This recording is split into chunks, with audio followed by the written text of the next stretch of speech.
মামুনুল হক যখন দাপট নিয়ে রাজনৈতিক মঞ্চে বক্তব্য দেয় তখন সোশ্যাল মিডিয়ায় তার প্রত্যেকটা কমেন্টের নিচে আছে ও 501। মামুনুল হকের দিকে গোবর ছুঁড়ে দেওয়া হয়, কাদা ছুঁড়ে দেওয়া হয়। এটা এক ধরনের তার মুখের মধ্যে 501-এর গোবরগুলো ছুঁড়ে দেওয়া হয়, 501-এর পায়খানাগুলো তার মুখের দিকে ছুঁড়ে দেওয়া হয়। প্রিয় দর্শক, হালচালের পক্ষ থেকে স্বাগত জানাচ্ছি আমি এমআর আমিন। যেহেতু সরকারের লেজে বারবার পাড়া দিচ্ছে, আর কিছুদিন সরকারকে সময় দিবে, তারপর সরকারকে ফেলে দিবে, মামুনুল হকরা যখন এরকম হুমকি দেয় তখন সরকার তো আসলে যখন সরকারের লেজে পাড়া দিবেন আপনি, সরকার তো এরকম ফোঁস করে উঠবে। সরকার আস্তে করে একটু ফোঁস করেছে। ফোঁসটা কিভাবে করেছে? আমি যখন 18 জুনের সংসদের আলোচনাগুলো দেখলাম তখন স্পিকারের কিছু বক্তব্য দেখলাম। স্পিকার প্রথম তাকে বলেছে যে সে একটা পরকীয়া করেছে, তারপর দ্বিতীয়ত বলেছে এটা মামুনুল হকের রাজনৈতিক জীবনের এক কালো অধ্যায়। শুধু সেই কথা স্পিকার বলে নাই, স্পিকার বলেছে যে মামুনুল হক 501-এর সুস্পষ্ট কোনো ব্যাখ্যা দিতে পারেনি।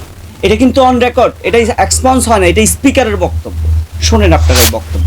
একজন রাজনৈতিক নেতার পরকীয়া সম্পর্কে আপনি মন্তব্য করেছেন। সাধারণত নিয়ম হলো যে যার এখানে এসে জবাব দেওয়ার সুযোগ নাই তার সম্বন্ধে অভিযোগ তোলা সংসদে সমীচীন নয়।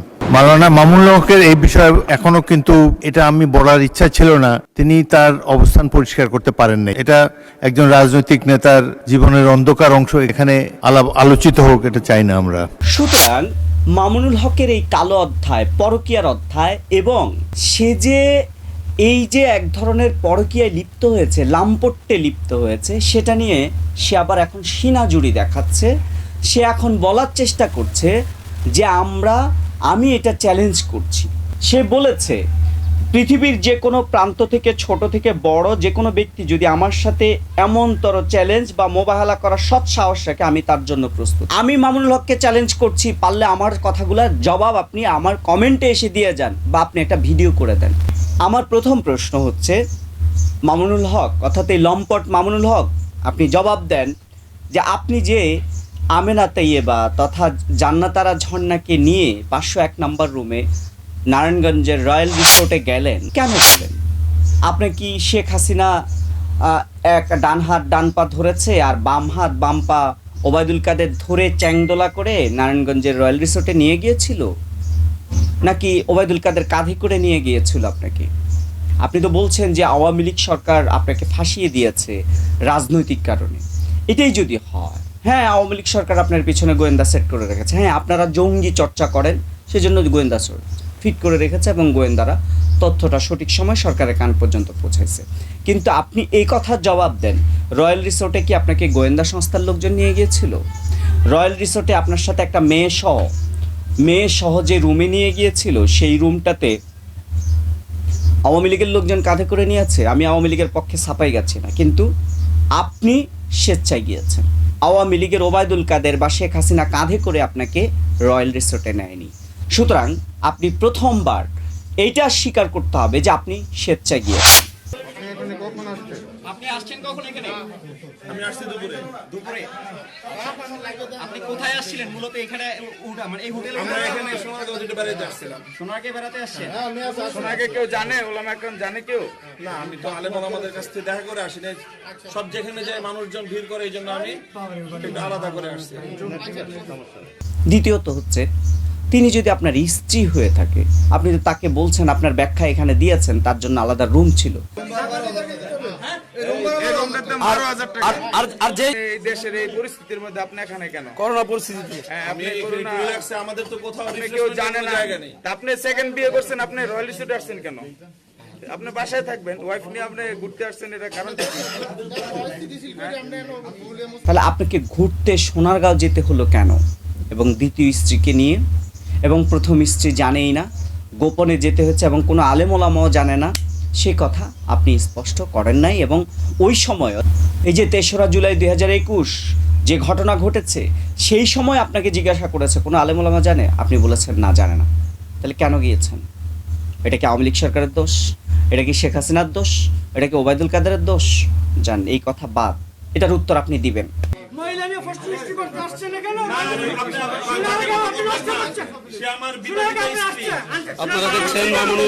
আপনাকে যখন জিজ্ঞাসা করা হচ্ছে ওই মহিলার নাম কি, আপনি বলেছেন আমেনা তৈয়বা। এই আপনার ওয়াইফের নাম কি? ওয়াইফের নাম কি? আমিনা তো এবার আমিনা তৈয়বা। ওনাদের বাড়ি কোথায়? আপনার কাছে এত প্রশ্ন জবাব দেবো না। কেন দিবেন না কেন? আপনি আকাম করবেন আর আপনি আমাদের মিডিয়ার কাছে আপনি বলবেন না। No, impossible, impossible. আল্লাহর কসম খেয়ে বলে আমি কোনো আকাম আপনারা তো এমনই কসম খান। এটা তো আপনার এই রেকর্ড থেকে আমরা শুনলাম। তারপর যখন আপনার স্ত্রীকে আপনি ফোন দিচ্ছেন তখন বলছেন দেখেন এটা শহীদুল ইসলামের স্ত্রী, আমাদের সহকর্মী শহীদুল ইসলামের স্ত্রী, শহীদ ভাইয়ের বউ। তো শহীদ ভাইয়ের বউয়ের সাথে আপনি গেছেন ওখানে লটর পটর করতে, পরকিয়া করতে, এরপরে এসে বলছেন যে এটা আমেনা তাইয়েবা না, এটা জান্নাতারা ঝর্ণা। তাহলে কি হইলো? কথা দুই রকম হয়ে গেল। আপনি এখানেই আপনার এই প্রথম স্ত্রীকে বলছেন তুমি গণমাধ্যম বা কেউ জিজ্ঞাসা করলে এই মুহূর্তে কিছু বইলো না, আপনার ফোন আলাপ। আবার আপনি বলছেন এটা আমেনা তাইয়েবা না, এটা জান্নাতারা। তাহলে কি হলো? কথা দুই রকম হয়ে গেল। আসসালামু আলাইকুম। ওয়ালাইকুম আসসালাম ওয়া রাহমাতুল্লাহ। পুরো বিষয়টা তোমাকে আমি সামনে এসে বলবো। ওই মহিলা যে ছিল সাথে সে হলো শহীদুল ইসলাম ভাইয়ের ওয়াইফ, বুঝছো? তো এটা নিয়ে একটা মানে ওখানে অবস্থা এরকম তৈরি হয়ে গেছে যে কথা বলা তারা ওখানে মানে ওরা কি করে ফেলছিল আমাকে, বুঝছো?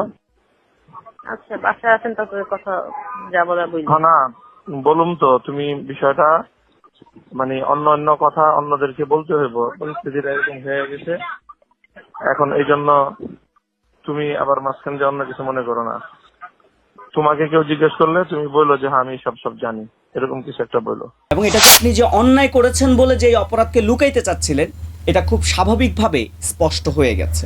আপনাকে কিন্তু ওই রয়্যাল রিসোর্টেই সাংবাদিকরা জিজ্ঞাসা করেছিল আপনার কাছে বিবাহের কোনো ডকুমেন্টস আছে? আপনি ওই সময় স্বীকার করেছেন যে আমার কাছে ডকুমেন্টস আছে।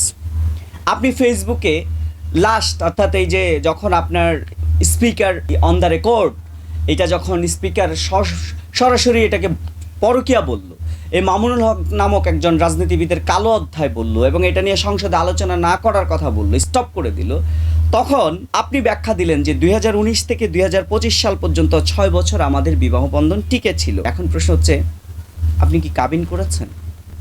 আপনি বলছেন না। কেন কেন কাবিন করেননি?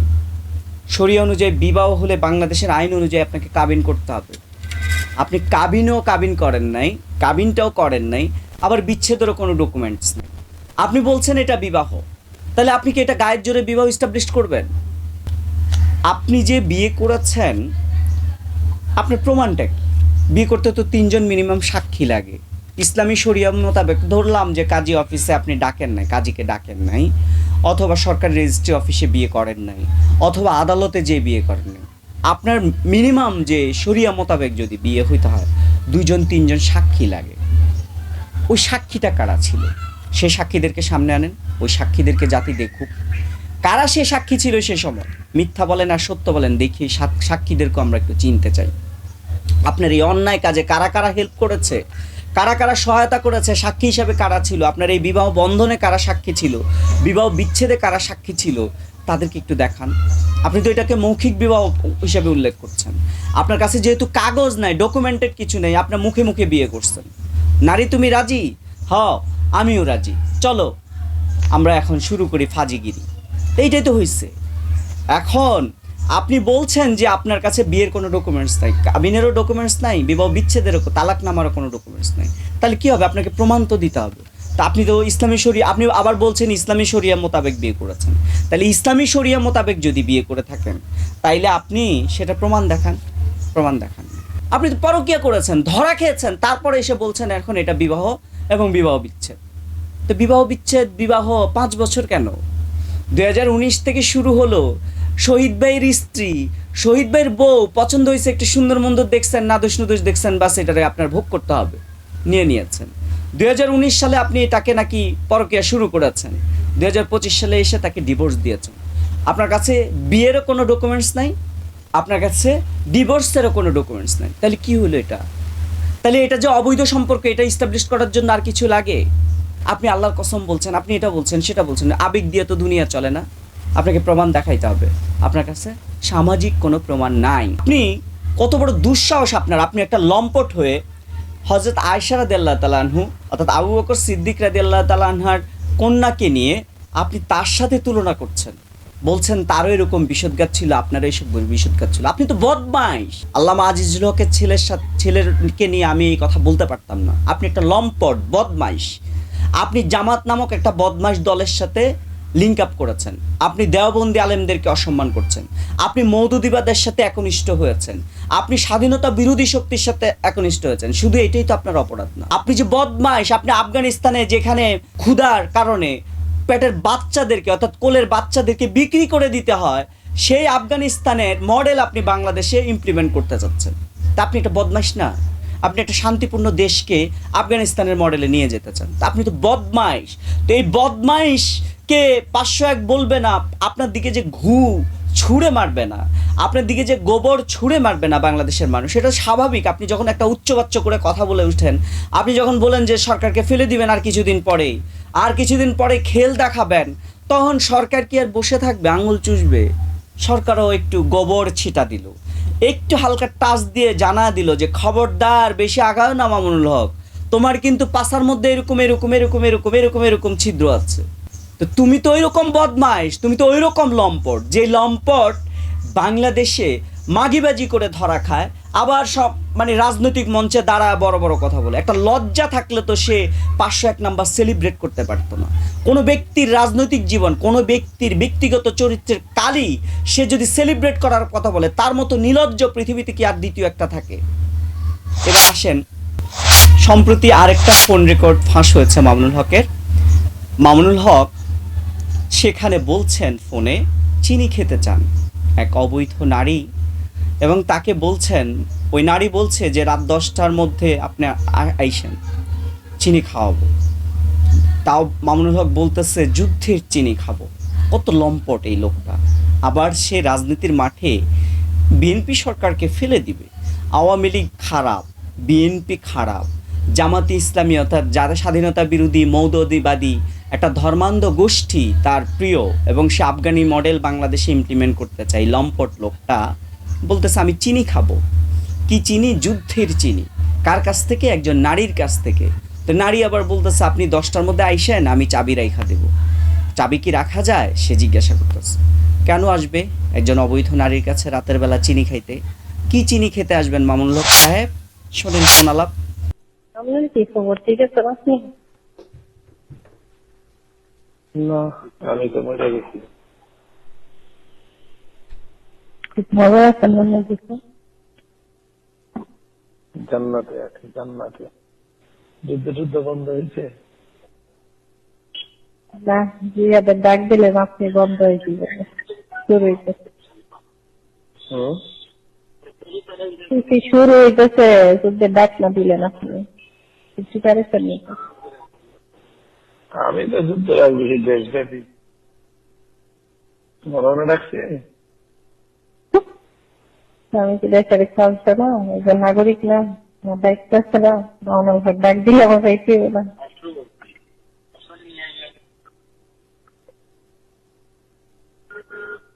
থাকতে পেতে পারবো না? আমরা রাত্রে থাকতে দিতে পারতাম না? কি পারবা? বুঝি নাই। কি পারবা? খাওয়াইতে পারবো?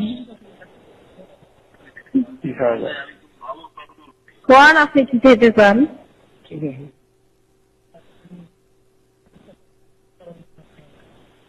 চিনি খাবো। সমস্যা নেই। চিনি খাবো। 1 কেজি আসছে দিয়ে দেবেন বলতে। এই চিনি না,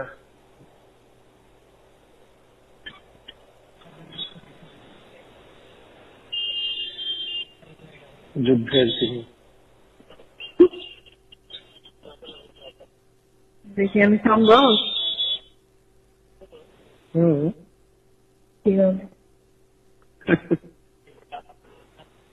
ওরা গেট বন্ধ করে 10টার দিকে, 10-11টা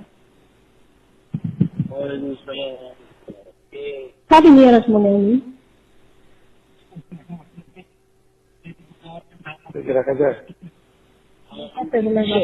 বলবো আমার মেহমান আসবে।